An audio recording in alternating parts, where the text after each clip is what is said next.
Hello everyone, welcome back to our YouTube channel Inside Commerce Classes. My name is Renu and today I am here with a very important topic of the management. The name of the topic is Importance of Management. In the previous video, I have explained meaning and nature of the management. So you can check that video. Without wasting any time, let's begin. Importance of Management. Importance का मतलब होता है महत्ता. जो management है उसकी क्या महत्ता है बिजनेस ऑर्गेनाइजेशन में या फिर किसी भी ऑर्गेनाइजेशन में जो मैनेजमेंट है उसकी क्या महत्ता होती है. First point is optimum utilisation of resources. Resources क्या होते हैं? रिसोर्सेज वो सारे के सारे मीन्स हैं जो हम एक बिजनेस ऑर्गेनाइजेशन में यूज करते हैं उस बिजनेस को रन करने के लिए. अब ये जो रिसोर्सेज हैं ये टू टाइप्स के होते हैं. एक तो होते हैं ह्यूमन रिसोर्सेज और एक होते हैं फिजिकल रिसोर्सेज. ह्यूमन रिसोर्सेज में क्या आ जाता है? जितने भी वहां पे काम कर रहे लोग, जो एम्प्लॉयज हैं, जो वहां के वर्कर्स है, वो हमारे क्या होते हैं? ह्यूमन रिसोर्सेज होते हैं. और अगर मैं बात करूं फिजिकल रिसोर्सेज की, तो जो भी हमने वहां पे एसेट्स हैं हमारे, हमने जो भी कैपिटल इन्वेस्ट कर रखी है उसको हम क्या बोलते हैं? फिजिकल रिसोर्सेज होते हैं. ठीक है. अब ये जो रिसोर्सेज हैं इनको बिजनेस में ऑप्टिमम वे में यूटिलाइज करने के लिए मैनेजमेंट क्या करता है? हमारी हेल्प करता है. मतलब कि जो मैनेजमेंट है वो हमारी मदद करता है कि रिसोर्सेज हम अच्छे से यूज करें और उनको बिल्कुल भी वेस्ट ना करें. क्योंकि अगर हम उनको वेस्ट करेंगे, वेस्टेज से क्या होगा? हमारी कॉस्ट बढ़ेगी. तो मैनेजमेंट हमें रिसोर्सेज को ऑप्टिमम वे में यूटिलाइज करने में हेल्प करता है. Next point is minimisation of cost. जैसे कि अभी प्रीवियस पॉइंट में हमने डिस्कस किया कि जो रिसोर्सेज है हमारे, चाहे वो ह्यूमन रिसोर्सेज हैं चाहे वो फिजिकल रिसोर्स है, उनको अगर हम अच्छे से यूज करेंगे तो हमारी जो कॉस्ट है वो क्या होगी? कम होगी. मतलब कि हम वेस्टेज नहीं करेंगे रिसोर्सेज की, और अगर वेस्टेज नहीं होगी तो हमारी कॉस्ट ऑटोमेटिकली क्या हो जाएगी? कम हो जाएगी. और अगर कॉस्ट कम होगी तो हमारा जो प्रॉफिट है, जो प्रॉफिट का मार्जिन है वो हमारा इंक्रीज होगा. Next point is growth and development of the organisation. अभी अगर हम बात करें कि जब कॉस्ट कम हो रही है मैनेजमेंट को यूज करके, क्योंकि हमने मैनेजमेंट को यूज करके रिसोर्सेज बहुत अच्छे से यूज किए हैं और उनको वेस्ट नहीं किया, वेस्टेज नहीं हुई तो कॉस्ट कम हो गई. और अगर हमारी कॉस्ट कम है इट मींस कि हमें प्रॉफिट्स होंगे. वो जो प्रॉफिट्स होंगे उसको हम कहाँ पे यूज करेंगे? उसको हम बिजनेस की ग्रोथ एंड डेवलपमेंट में यूज करेंगे. मतलब कि बिजनेस हमारा एक्सपैंड होता है, हम और न्यू प्रोडक्ट्स ऐड करते जाते हैं अपने बिजनेस में. तो मैनेजमेंट हमें हेल्प करता है बिजनेस की ग्रोथ एंड डेवलपमेंट में. Next point is to minimise risk. अभी रिस्क क्या है? जो बिजनेस का दूसरा नाम है. जब भी हम बात करेंगे बिजनेस की तब हम बात करेंगे रिस्क की, क्योंकि मैं बोल रही हूँ ना कि बिजनेस का नाम ही रिस्क है. कोई भी पर्सन बिजनेस करता ही तब है जब वो रिस्क लेने के लिए रेडी है. अभी रिस्क तो हमें पता है कि बिजनेस में होगा. किस चीज का रिस्क होगा? कंपटीशन बहुत ज्यादा है बिजनेस में, इतने सारे लोग बिजनेस कर रहे हैं, हम अकेले तो नहीं है. क्या पता बिजनेस हमारा चल भी पाएगा अच्छे से, नहीं है ना. तो रिस्क जो होता है उसको हम कैसे मिनिमाइज कर सकते हैं, कैसे वो जो डर है उसको खत्म कर सकते हैं, कम कर सकते हैं? मैनेजमेंट की मदद से. मैनेजमेंट क्या करता है? हमें रिसोर्सेज को अच्छे से यूज करने में हेल्प करता है. अच्छे से हम प्लानिंग करते हैं, प्लानिंग करके हम सारे के सारे जो प्लान्स हैं उनको अच्छे से इंप्लीमेंट करते हैं. उससे हमारा क्या हो जाता है? रिस्क मिनिमाइज हो जाता है. Next point is maximisation of profits. अभी अगर हम इस पॉइंट पे वापस आए तो जब हमारी कॉस्ट कम होगी तब हमारे प्रॉफिट्स क्या होंगे? इंक्रीज होंगे. अभी कॉस्ट कैसे कम होगी? जब हम रिसोर्सेज को ऑप्टिमम वे में क्या करेंगे? यूटिलाइज करेंगे. तो ये ऑब्वियस सी बात है कि हमारे प्रॉफिट्स क्या होंगे? इंक्रीज हो जाएंगे. अगला पॉइंट है इंक्रीज एफिशिएंसी. एफिशिएंसी का मतलब होता है कि जो भी हमने अपने गोल्स सेट किए हैं, हमने टारगेट अपने रखे हैं कि हमने इतने टाइम में इतनी प्रोडक्शन करनी है, इतने टाइम में हमने इतनी सेल करनी है, ये सारे जब विद इन टाइम हो जाते हैं प्लानिंग की मदद से, मैनेजमेंट की मदद से, तो उसको हम क्या बोलते हैं? कि हमारी जो एफिशिएंसी है बिजनेस में वो इंक्रीज हो रही है. मैनेजमेंट हमें हेल्प करता है बिजनेस में इंक्रीज करने के लिए एफिशिएंसी को. नेक्स्ट पॉइंट है अचीवमेंट ऑफ ऑब्जेक्टिव्स. हर एक बिजनेस ऑर्गेनाइजेशन के कुछ ऑब्जेक्टिव्स होते हैं, कुछ गोल्स होते हैं। जैसे मैंने बताया कि हमें इतनी प्रोडक्शन करनी है, हमें सरवाइव करना है, हमें प्रॉफिट्स कमाने हैं, तो ये सारे ऑब्जेक्टिव्स होते हैं बिजनेस ऑर्गेनाइजेशन के। अभी ये जो ऑब्जेक्टिव्स हैं उनको अचीव करने में हमें मैनेजमेंट हेल्प करता है। हम प्रॉपर मैनेजमेंट की जो फंक्शन है उनको क्या करते हैं, स्टेप बाय स्टेप फॉलो करते हैं। पहले हम प्लानिंग करते हैं, फिर हम प्लानिंग के अकॉर्डिंग सारे के सारे रिसोर्स को ऑर्गेनाइज करते हैं। ऑर्गेनाइजिंग के बाद हम फिर स्टाफिंग करते हैं, स्टाफिंग के बाद फिर हम डायरेक्टिंग, कंट्रोलिंग, ये सारे के सारे स्टेप फॉलो करते हैं। उससे हम क्या कर पाते हैं, at the end of the year अपने जो ऑब्जेक्टिव्स हैं उनको क्या कर पाते हैं, अचीव कर पाते हैं with the help of management. अगली अगर हम इंपॉर्टेंस करें मैनेजमेंट की, तो बेटर क्वालिटी प्रोडक्ट सप्लाई करने में भी मैनेजमेंट की बहुत ज्यादा महत्वता है। कैसे? जब हम मैनेजमेंट करते हैं तो हम क्या करते हैं कि जो हमने स्टैंडर्ड फिक्स किए हैं गुड्स के या सर्विसेज के, उस स्टैंडर्ड को हमने मैच करना है। और जब हम उन स्टैंडर्ड्स को फॉलो कर पाएंगे, वहां तक हम पहुंच पाएंगे एफिशिएंसी के साथ, तो जो बेटर क्वालिटी प्रोडक्ट्स हैं वो हम क्या कर पाएंगे, सप्लाई कर पाएंगे मार्केट में। Next point is ensure regular supply of the products. अब रेगुलर सप्लाई हम क्या करते हैं, इंश्योर करते हैं किस चीज की, प्रोडक्ट्स की, in the market to the customer. कैसे? अगर हम टाइम पे प्रोडक्शन कर रहे हैं, अगर हम टाइम से ऑर्डर डिलीवर कर पा रहे हैं, अगर हम पहले से एक एस्टिमेशन लेके चल रहे हैं कि इस टाइम हमारी इतनी सेल होगी, इतनी हमारी डिमांड होगी प्रोडक्ट्स की मार्केट में, तो हम उस अकॉर्डिंग ही क्या करते हैं, अपनी प्रोडक्शन करके रखते हैं। मतलब कि हमें पहले से एस्टिमेशन लगाते हैं, प्लानिंग करते हैं, उतनी हम प्रोडक्शन करके रखते हैं, और जैसे ही हमारे पास ऑर्डर्स आते हैं हम उनको क्या करते हैं, सप्लाई कर देते हैं। तो मैनेजमेंट हमें हेल्प करता है ताकि हम रेगुलर सप्लाई कर सके प्रोडक्ट्स की मार्केट में अपने कस्टमर्स को। नेक्स्ट जो इंपॉर्टेंट पॉइंट है मैनेजमेंट का, दैट इज एम्प्लॉयमेंट जनरेशन। अच्छा, मैनेजमेंट हमें हेल्प करता है एम्प्लॉयमेंट जनरेट करने में। कैसे? जब हमने बिजनेस स्टार्ट किया, हमने थोड़ा सा छोटे लेवल से बिजनेस स्टार्ट किया, अभी हम बिजनेस में सरवाइव कर गए, हमने प्रॉफिट्स अर्न करे, उन प्रॉफिट्स को हमने फिर से इन्वेस्ट किया मतलब कि अब हमारा बिजनेस ग्रो कर रहा है। पहले हमारे पास 10 मशीन्स थी, अभी हमारे पास 15 है, फिर हमारे पास 20 है। तो पहले हमारे पास 10 ही वर्कर थे उन मशीन्स पे काम करने के लिए, प्रोडक्शन करने के लिए। अब हमारे पास 10 से 20 मशीन्स हो गई हैं, तो 20 मशीन्स पे काम करने के लिए हमें 20 वर्कर्स चाहिए।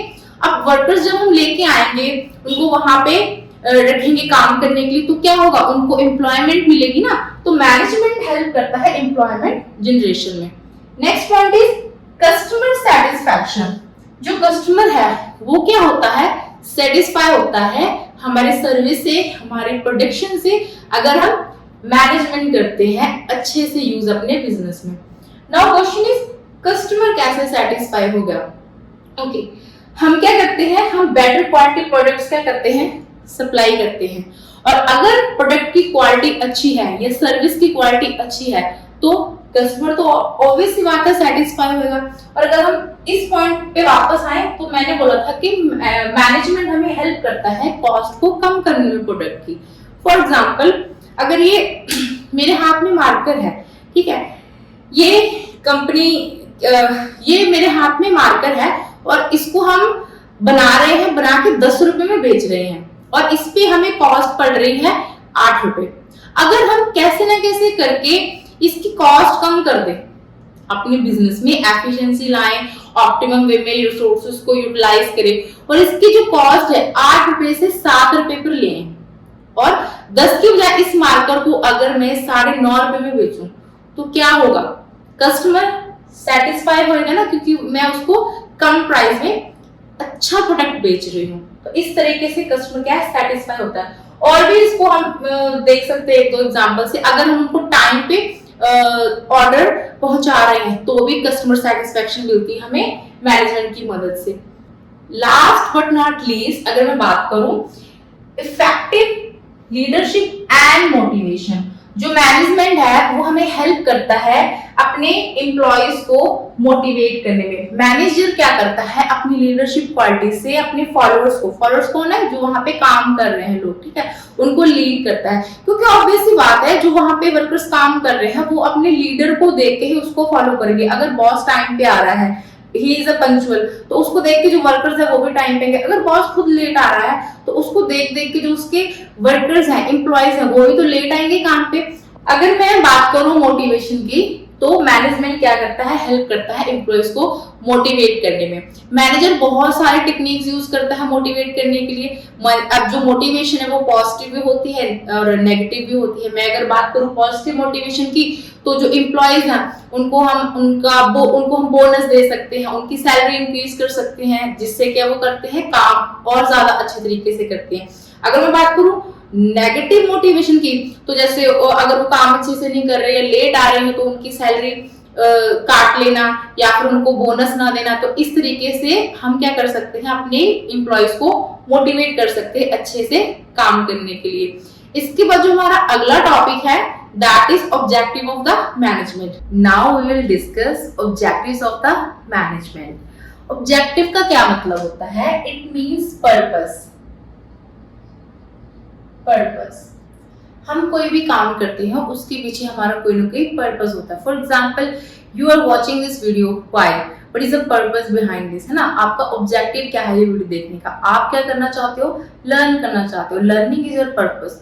वैसे ही मैनेजमेंट है, उसके भी कुछ ऑब्जेक्टिव्स होते हैं ऑर्गेनाइजेशन में, जिनको हम 3 कैटेगरीज में डिवाइड कर सकते हैं। First is organisational objectives, social objectives and personal objectives.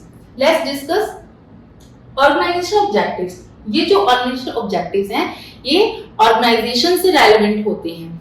Organisation में जो पर्पस होते हैं, ऑर्गेनाइजेशन के जो ऑब्जेक्टिव्स होते हैं वो 3 होते हैं।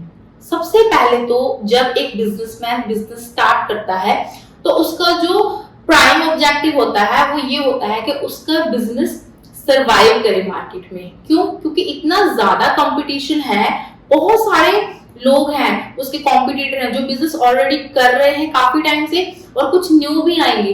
तो अगर उसने बिजनेस स्टार्ट किया है तो उसका जो पहला पर्पस रहेगा दैट विल बी कि वो मार्केट में सरवाइव कर सके। तो जो सर्वाइवल है वो उसका क्या होता है? फर्स्ट ऑब्जेक्टिव होता है ऑर्गेनाइजेशन का। ओके, अब हम क्या कर रहे हैं? हम मार्केट में सरवाइव कर पा रहे हैं। इसका मतलब क्या है कि हमने जो इन्वेस्टमेंट करी, हम जो कॉस्ट लगा के बिजनेस को स्टार्ट करते, हमारी वो कॉस्ट रिटर्न हो रही है। हम अपनी जो इन्वेस्टमेंट हमने करी थी उतना हमने अर्न कर लिया है। जब हम अपनी कॉस्ट को निकाल पा रहे हैं, उसके बाद जो हमारा सेकंड ऑब्जेक्टिव होता है ऑर्गेनाइजेशन का, दैट इज प्रॉफिट। कि अभी हमने क्या करना है? अभी हमने प्रॉफिट अर्न करने हैं। प्रॉफिट कैसे अर्न होंगे? जब हम अपनी कॉस्ट को कम करेंगे। कॉस्ट कम कैसे होगी? जब हम अपने रिसोर्सेज को ऑप्टिमम वे में यूटिलाइज करेंगे, जब हम उनको बहुत अच्छे से यूज करेंगे एंड जो उनकी वेस्टेज है उसको क्या करेंगे? हम कम करेंगे। जब हम प्रॉफिट अर्न करने लगे, पहले तो हमने ये सोचा कि कम से कम हम मार्केट में सरवाइव कर सके, क्योंकि बहुत सारे ऐसे बिजनेस होते हैं कोई जो स्टार्ट हुए और वो अपनी कॉस्ट ही नहीं कवर कर पाए, जितनी उन्होंने इन्वेस्टमेंट की वो ही नहीं उनको मिल पाई वापस, तो उन्होंने क्या कर दिया? बिजनेस बंद कर दिया, क्योंकि वो लॉसेस में जाने लगे। ठीक है, बट बहुत कुछ होते हैं बिजनेस जो क्या कर जाते हैं? सरवाइव कर जाते हैं। सरवाइव करने के बाद, सर्वाइवल के बाद उनका नेक्स्ट होता है दैट इज प्रॉफिट, कि अब हमने प्रॉफिट कमाने हैं। और जब वो प्रॉफिट अर्न करने लग जाते हैं तो उनका जो नेक्स्ट होता है purpose, that is growth, development. अब ग्रोथ कैसे होगी? जो हमने प्रॉफिट्स अर्न किए हैं उसको हम दोबारा से क्या करेंगे? इन्वेस्ट करेंगे बिजनेस में। मतलब ऐसे नहीं कि एक बिजनेसमैन है, उसको जो प्रॉफिट्स है वो सारे के सारे घर लेके जा रहा है, खर्चा कर रहा है, अपनी जो लाइफ है उसको लग्जरी बनाता जा रहा है। नहीं, वो अपने प्रॉफिट्स को वापस बिजनेस में इन्वेस्ट करके बिजनेस को ग्रो कर रहा है। पहले उसके पास 10 मशीन थी, अब उसने 20 ले ली है। पहले उसके अंडर 10 वर्कर्स काम करते, आज 20 कर रहे हैं। पहले वो सिर्फ एक प्रोडक्ट बनाता था, उसको सेल करता था, आज उसने 2 या 3 प्रोडक्ट्स और बनाकर अलग अलग तरह के उनको मार्केट में लॉन्च कर दिया है। तो इसको हम क्या बोलते हैं? Growth of the organisation. तो ये तीनों क्या थे? ऑर्गेनाइजेशनल ऑब्जेक्टिव थे मैनेजमेंट के। अगर मैं बात करूं सोशल ऑब्जेक्टिव्स की, तो ये रेलिवेंट है सोसाइटी से। हम अगर बात करें, एक बिजनेसमैन है, एक बिजनेस ऑर्गेनाइजेशन है, वो कहाँ पे है? सोसाइटी में है ना। अगर आप सोसाइटी में रह रहे हो तो आपकी कुछ रिस्पॉन्सिबिलिटीज हैं जो उस सोसाइटी के टुवर्ड्स भी तो हैं। तो सोशल ऑब्जेक्टिव्स में जो मैनेजमेंट है वो क्या करता है, कुछ इन्वायरमेंट फ्रेंडली एम्प्लॉयमेंट और बेसिक एमिनिटीज पे ध्यान देता है। जैसे कि first point is environment friendly. इसमें मैनेजमेंट क्या करता है, हमें हेल्प करता है वो प्रोडक्ट बनाने में जो इन्वायरमेंट फ्रेंडली है, मतलब कि जिनसे पोल्यूशन या तो बिल्कुल ही नहीं हो रहा, अगर हो रहा है तो बहुत कम मात्रा में हो रहा है, ठीक है। और वो प्रोडक्ट ऐसे हैं कि बहुत ही जल्दी क्या हो जाएंगे, वो डिस्पोज हो जाएंगे, ठीक है। वो ज्यादा टाइम तक रहेंगे नहीं इन्वायरमेंट में, वो इन्वायरमेंट को पोल्यूट नहीं करेंगे किसी भी तरीके से, चाहे तो वो सॉइल पोल्यूशन है, चाहे तो वो वाटर पोल्यूशन है, किसी भी तरीके का पोल्यूशन नहीं करेंगे इन्वायरमेंट में। उसको हम क्या बोलते हैं, इन्वायरमेंट फ्रेंडली प्रोडक्ट्स बोलते हैं।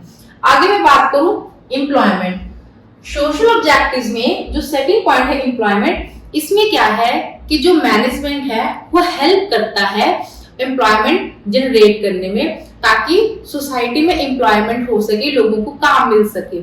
Next is basic amenities. Business organisations क्या करते हैं, जो बेसिक एमिनिटीज है, इसमें क्या आ जाता है, इसमें जैसे कि स्कूल्स आ गए या फिर हॉस्पिटल्स आ गए, इसको हम बोल सकते हैं बेसिक एमिनिटीज। तो बेसिक एमिनिटीज है वो प्रोवाइड करते हैं बिजनेस ऑर्गेनाइजेशन। जो बहुत बड़े बिजनेसमैन होते हैं वो क्या करते हैं, स्कूल खोल के देते हैं उन स्टूडेंट्स को जो एजुकेशन अफोर्ड नहीं कर सकते, या फिर ऐसे एरिया है जहाँ पे हॉस्पिटल्स नहीं है वहां पे हॉस्पिटल बना के देते हैं, मतलब कि सोसाइटी के वेलफेयर के रिगार्डिंग काम करते हैं। तो ये आ जाते हैं हमारे सोशल ऑब्जेक्टिव्स में, कि मैनेजमेंट के कुछ सोशल ऑब्जेक्टिव्स भी होते हैं जो कि environment friendly, employment and basic amenities provide करना। Next is personal objective. ये किससे रेलिवेंट है, ये रेलिवेंट है ऑर्गेनाइजेशन में काम करने वाले लोगों से, एम्प्लॉय से, पर्सन से, ठीक है। पर्सनल ऑब्जेक्टिव्स में जो एक ऑर्गेनाइजेशन में काम कर रहे हैं लोग, उनके खुद के पर्सनल भी तो कुछ ऑब्जेक्टिव्स होते होंगे, नो डाउट कि हम सभी बिजनेस ऑर्गेनाइजेशन के गोल को अचीव करने में हेल्प करते हैं, बट उसमें जो एम्प्लॉयज काम कर रहे हैं उनके खुद के भी कुछ पर्सनल गोल्स होते हैं, खुद के कुछ ऑब्जेक्टिव्स होते हैं। For example financial needs. अगर कोई पर्सन जॉब कर रहा है किसी बिजनेस फर्म में, तो वो क्यों कर रहा है, क्योंकि उसको पैसे की जरूरत है। फाइनेंशियल नीड्स क्या है, उसका ऑब्जेक्टिव है, उसने पैसा कमाना है, इसलिए वो बिजनेस में आके अपनी जो सर्विसेज दे रहा है बिजनेसमैन को, ठीक है। नेक्स्ट पॉइंट है सोशल नीड्स। हर एक इंसान की फाइनेंशियल नीड्स के अलावा कुछ सोशल नीड्स भी होती हैं। इसमें क्या आता है, इसमें आ जाता है रिकॉग्नाइजेशन। वो चाहता है कि लोग उसको पहचाने, उसको रिस्पेक्ट करें, उसकी कोई पहचान हो, इसको बोलते हैं social needs. Last is higher level need. ये थोड़ी सी डिफरेंट तरीके की नीड्स होती हैं। इसमें पर्सन किस लिए बिजनेस फर्म ज्वाइन करता है, इसलिए करता है वो बिजनेस फर्म ज्वाइन ताकि वो अपनी खुद की डेवलपमेंट कर सके, खुद की ग्रोथ कर सके। कैसे, वो चाहता है कि उसकी पर्सनैलिटी ग्रो हो, वो बहुत सारी ट्रेनिंग्स के थ्रू काम सीखे और काम सीखने के बाद उसकी वैल्यू इंक्रीज हो। मतलब कि जो हाई लेवल नीड्स हैं उसमें एक एम्प्लॉय ये चाहता है कि जो भी उसने ट्रेनिंग्स ली हैं, जो भी उसने काम किया है, उससे उसकी पर्सनैलिटी डेवलप हो, उससे उसकी स्किल्स डेवलप हो, उससे उसकी जो वैल्यू है वो इंक्रीज हो। तो ये सारे के सारे हमारे क्या हैं, ऑब्जेक्टिव्स हैं मैनेजमेंट के। मतलब जो मैनेजमेंट है उसकी अपने कुछ पर्पस होते हैं बिजनेस ऑर्गेनाइजेशन में, जिनको हमने 3 कैटेगरीज में डिवाइड किया है। आई होप आपको ये टॉपिक अच्छे से समझ आया होगा। Now we will discuss the levels of the management. जो मैनेजमेंट है वो एक ऑर्गेनाइजेशन के हर लेवल पे जरूरी होता है, चाहे वो टॉप लेवल है, चाहे वो मिडिल लेवल है या फिर लोअर लेवल है। अगर मैं बात करूं टॉप लेवल मैनेजमेंट में, तो कौन कौन से लोग आ जाते हैं, यहाँ पे हमारे ओनर्स आ जाते हैं, शेयर होल्डर्स आ जाते हैं, chairman, board of the directors, president and vice president. ये सारे जो पर्सन है ये हमारे आ जाते हैं टॉप लेवल मैनेजमेंट में। अगर आगे जाए हम तो मिडिल लेवल मैनेजमेंट में जितने भी एग्जीक्यूटिव हेड ऑफ डिपार्टमेंट्स होते हैं, मतलब कि जो ऑर्गेनाइजेशन में काम को करने वाले डिपार्टमेंट्स होते हैं उनके सारे के सारे हेड आ जाते हैं। देखो अब एक ऑर्गेनाइजेशन में बहुत सारे डिपार्टमेंट्स होते हैं ताकि काम को वो डिवाइड कर सके और उस काम में वो स्पेशलाइजेशन लेके आ सके। और ये जो डिपार्टमेंट्स होते हैं इनके अलग अलग हेड्स होते हैं, जैसे कि प्रोडक्शन मैनेजर, ये कौन से डिपार्टमेंट का हेड होता है? ये होता है प्रोडक्शन डिपार्टमेंट का हेड होता है। फिर है एचआरएम, ह्यूमन रिसोर्स मैनेजर, ये जो ह्यूमन रिसोर्स मैनेजर है ये किसका हेड होता है? ह्यूमन रिसोर्स डिपार्टमेंट का। अब इसमें क्या होता है, इसमें जितने भी एक ऑर्गेनाइजेशन में काम करने के लिए लोग चाहिए होते हैं वो सारे के सारे अपॉइंट कहाँ से होते हैं? इस डिपार्टमेंट की मदद से होते हैं। नेक्स्ट में है हमारे पास मार्केटिंग मैनेजर। ये जो मार्केटिंग मैनेजर है ये होता है मार्केटिंग डिपार्टमेंट का हेड होता है। उसके बाद जो फाइनेंशियल मैनेजर है ये सारे के सारे किस में आ जाते हैं? हमारे executive department, executive head of the departments में आ जाते हैं। और मिडिल लेवल मैनेजमेंट में असिस्टेंट ऑफ एग्जीक्यूटिव हेड्स या फिर डिपार्टमेंटल हेड्स भी आ जाते हैं इसमें, जैसे कि हमारे डिप्टी मैनेजर हो गए या फिर हमारे ब्रांच मैनेजर हो गए। आगे अगर मैं बात करूं लोअर लेवल मैनेजमेंट की तो इसमें आ जाते हैं हमारे सुपरिटेंडेंट, सुपरवाइजर एंड फोरमैन। ये तो हमने बात कर ली लेवल्स की कि जो मैनेजमेंट है वो हम 3 लेवल में डिवाइड कर सकते हैं, top level, middle level and lower level. अब मैं बात करूं इनके काम की, इनके फंक्शंस क्या है, इनके काम क्या है, तो जो टॉप लेवल मैनेजमेंट है ना इसका काम होता है पूरी की पूरी ऑर्गेनाइजेशन को स्मूथली चलाना। अब ये कैसे चलती है? सबसे पहले बात करूं तो टॉप लेवल मैनेजमेंट क्या करता है? ऑब्जेक्टिव डिटरमाइन करता है। ऑब्जेक्टिव डिटरमाइन का मतलब है कि जो एक ऑर्गेनाइजेशन है उसके एक 1 ईयर का गोल है या फिर लॉन्ग टर्म के गोल्स हैं या शॉर्ट टर्म के गोल्स हैं, वो सारे के सारे गोल्स कौन बताता है? ये टॉप लेवल मैनेजमेंट बताता है। फॉर एग्जाम्पल अगर लास्ट ईयर किसी ऑर्गेनाइजेशन की जो टर्नओवर रही है 2 करोड़, तो इस साल हम ट्राई करेंगे कि हमने 2.5 करोड़ करनी है टर्नओवर, ठीक है। अगर लास्ट ईयर किसी ऑर्गेनाइजेशन की जो प्रोडक्शन है उनके 50,000 प्रोडक्ट्स उन्होंने बनाए थे, अब इस साल वो क्या करेंगे? ट्राई करेंगे कि हम 75,000 प्रोडक्ट्स बनाए। तो ये उनके गोल हो गए। ये गोल कौन डिटरमाइन करता है, कौन निश्चित करता है? ये करता है टॉप लेवल मैनेजमेंट। इसके अलावा और क्या करता है टॉप लेवल मैनेजमेंट? ये बनाता है पॉलिसीज। पॉलिसीज किसके लिए? जो भी हमने अपने ऑब्जेक्टिव्स फिक्स किए हैं 1 साल के लिए या उससे आगे के टाइम के लिए, उन ऑब्जेक्टिव्स को कैसे अचीव करना है, कैसे हम गोल्स को अचीव करेंगे, है ना। उसके लिए हमें क्या करना पड़ता है? पॉलिसीज बनानी पड़ती है। पॉलिसीज कौन बनाते हैं? टॉप लेवल मैनेजमेंट बनाता है। पॉलिसीज के अलावा अगर मैं बात करूं तो टॉप लेवल मैनेजमेंट क्या करता है? प्लान्स बनाता है, ठीक है। जो भी ऑब्जेक्टिव्स उन्होंने डिटरमाइन करे हैं उनको अचीव करने के लिए हमें क्या प्लान्स चाहिए, वो सारी की सारी प्लानिंग कौन करते हैं? ये टॉप लेवल मैनेजमेंट करते हैं। इसके अलावा ये टॉप लेवल मैनेजमेंट इंश्योर करता है कि जितनी भी पूरी की पूरी ऑर्गेनाइजेशन डिफरेंट डिपार्टमेंट्स में डिवाइडेड है वो स्मूथली फंक्शन कर सके, आपस में सभी डिपार्टमेंट्स का कोऑर्डिनेशन बना रहे, कॉपरेशन बना रहे। इसके अलावा और कौन सा फंक्शन जो टॉप लेवल मैनेजमेंट है करते हैं?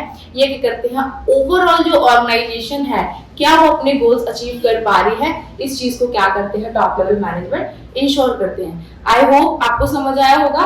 अगर मैं बात करूं नेक्स्ट मिडिल लेवल मैनेजमेंट की, तो ये जो मिडिल लेवल मैनेजमेंट है ये क्या है?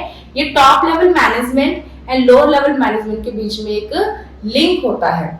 जो भी प्लान्स टॉप लेवल मैनेजमेंट बनाता है या जो भी पॉलिसीज टॉप लेवल मैनेजमेंट बनाता है उसको इंटरप्रेट करके कि लोअर लेवल मैनेजमेंट को क्या करते हैं? कम्युनिकेट करते हैं, इनको समझाते हैं, ठीक है। मिडिल लेवल मैनेजमेंट है जो वो टॉप लेवल की बनाई हुई प्लान्स, पॉलिसीज, जो ऑब्जेक्टिव्स हैं वो क्या करता है? लोअर लेवल मैनेजमेंट को कन्वे करता है, कम्युनिकेट करता है, समझाता है। इसके अलावा जो मिडिल लेवल मैनेजमेंट है वो क्या करता है? ऑर्गेनाइजेशन में जो डिफरेंट डिपार्टमेंट्स में जो एम्प्लॉइज काम कर रहे हैं उनको उनकी ड्यूटीज असाइन करता है, उनको उनकी रिस्पॉन्सिबिलिटीज देता है, काम डिवाइड करके देता है कि कौन पर्सन क्या काम करेगा, ठीक है। इसके अलावा ये क्या करता है? वो जो डिफरेंट एम्प्लॉइज हैं इंश्योर करता है कि उनमें आपस में कोऑर्डिनेशन हो एंड कॉपरेशन हो।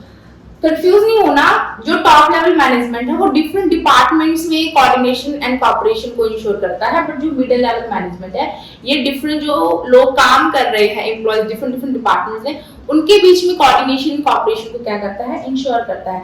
इसके अलावा ये जो मिडिल लेवल मैनेजमेंट है ये क्या करता है, ये जो रिपोर्ट्स है वो तैयार करता है, और रिपोर्ट्स में क्या होता है कि जो पूरी पूरी ऑर्गेनाइजेशन है उसकी फंक्शनिंग कैसे चल रही है, क्या हम गोल्स अचीव कर पा रहे हैं नहीं कर पा रहे, उस अकॉर्डिंग जो सुजेशन अगर कुछ है इनके पास मिडिल लेवल मैनेजमेंट के पास टॉप लेवल मैनेजमेंट के लिए तो उनको बताते हैं। कोई भी अगर ये चाहते हैं कि रिफॉर्म हो, कोई न्यू चेंज आए ऑर्गेनाइजेशन में, तो उसके रिगार्डिंग क्या करते हैं, इनको सुजेशंस देते हैं। और अगर कोई प्रॉब्लम आ रही है बिजनेस ऑर्गेनाइजेशन में गोल्स को अचीव करने में, जो चीज रास्ते में प्रॉब्लम बन रही है उसके रिगार्डिंग ये क्या करते हैं, टॉप लेवल मैनेजमेंट को बताते हैं। अगर मैं बात करूं लोअर लेवल मैनेजमेंट की, तो लोअर लेवल मैनेजमेंट है जो वो मिडिल लेवल मैनेजमेंट और जो वर्कर्स होते हैं जो वहां पे काम कर रहे होते हैं उनके बीच में एक लिंक का काम करते हैं। लोअर लेवल मैनेजमेंट का क्या काम होता है, इसका काम होता है डे टू डे एक्टिविटीज के रिगार्डिंग प्लान्स बनाना और उनको इम्प्लीमेंट करना वर्कर्स पे, वर्कर्स को समझाने प्लान, वर्कर्स को ट्रेन करना, वर्कर्स को बताना कि काम कैसे करना है, वर्कर्स को अगर किसी भी चीज की जरूरत है, फॉर एग्जांपल उनको कुछ इंस्ट्रूमेंट्स चाहिए, ठीक है, वो प्रोवाइड करना, वर्कर्स को कोई भी काम करने में डिफिकल्टी आ रही है तो लोअर लेवल मैनेजमेंट में जो सुपरिटेंडेंट है, सुपरवाइजर है, ये फोरमैन ये इंश्योर करते हैं कि उनको काम करने में कोई प्रॉब्लम ना आए। अगर कोई प्रॉब्लम आ रही है तो ये क्या करते हैं, ये मिडिल लेवल मैनेजमेंट को इस रिगार्डिंग इन्फॉर्म करते हैं। इनके जो लोअर लेवल मैनेजमेंट लोग होते हैं जैसे सुपरवाइजर है, ये प्रॉपर कंट्रोल रखते हैं, सुपरविजन करते हैं कि काम सारे अच्छे से कर रहे हैं कि नहीं कर रहे, क्या कोई रिसोर्सेज वेस्ट तो नहीं हो रहे, वेस्टेज को ये कंट्रोल करते हैं क्योंकि ग्राउंड लेवल पे काम कर रहे हैं, जहां पे एक्चुअल में फैक्ट्री में काम हो रहा है वहां पे ये खुद देख रहे हैं सारा कुछ, कोई वेस्टेज हो रही है तो उसको ये रोकेंगे, अगर कोई प्रॉब्लम आ रही है काम करने में प्रोडक्शन में, ठीक है, वर्कर्स को तो उसको ये दूर करेंगे, कोई अगर उनको कोई इंस्ट्रूमेंट्स वगैरह चाहिए होंगे, कोई सामान चाहिए जैसे कि रॉ मटेरियल वगैरह, ये सारा कुछ क्या करते हैं उनको प्रोवाइड करते हैं और साथ के साथ उनके साथ अच्छे फ्रेंडली रिलेशन बनाते हैं ताकि उनको काम करने में कोई प्रॉब्लम आए, और अगर उनको कोई प्रॉब्लम आ रही है तो वो उसको डिस्कस कर सके इनके साथ, और साथ के साथ एम्प्लॉयज को क्या करते, वर्कर्स को वहां पे क्या करते रहते हैं, ये मोटिवेट करते रहते हैं। तो ये थी हमारी functioning of the top level management, middle level management and lower level management. I hope it is clear. Thank you.